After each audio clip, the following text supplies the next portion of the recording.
آپ کو حضرت محمد صلی اللہ علیہ وآلہ وسلم کی کون سی بات نے سب سے زیادہ متاثر کیا؟ بہت سی باتیں ہیں مگر مجھے اس دن نے سب سے زیادہ متاثر کیا جب آپ صلی اللہ علیہ وآلہ وسلم صحابہ اور عام مسلمان مکہ کی جانب بڑھے تھے۔ وہ دن جب مکہ فتح ہوا اور مسلمان مکہ میں داخل ہوئے اور پھر اپنے دشمنوں کے ساتھ آپ صلی اللہ علیہ وآلہ وسلم کا حسن سلوک۔ مغرب میں بہت سے لوگ اسلام کے متعلق بہت منفی خیالات رکھتے ہوں گے، یہ کہتے ہوں گے کہ ارے مجھے یقین ہے محمد نے اپنے دشمنوں کو قتل وغیرہ کیا ہوگا۔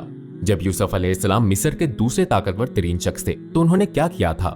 جب وہ خود کو دھوکہ دینے، غلام بنا کر بیچنے اور مرنے کے لیے تنہا چھوڑ دینے والے بھائیوں سے ملے تو ان ظالموں کے ساتھ انہوں نے کیا سلوک کیا؟ انہوں نے معاف کر دیا، مہربانی کا سلوک کیا۔ اور جب محمد صلی اللہ علیہ وآلہ وسلم نے مشرکوں سے مکہ فتح کیا تو آپ نے بھی معافی کے وہی الفاظ دہرائے۔ اپنی بھرپور طاقت کی پوزیشن سے وہ چاہتے تو سب سے بدلہ لے سکتے تھے مگر نہیں، انہوں نے مہربانی کا سلوک کیا۔ یہ ہے اس واقعے سے محمد صلی اللہ علیہ وآلہ وسلم کے کردار کا پتہ چلتا ہے، اور کاش مغرب کو اس کا علم ہوتا۔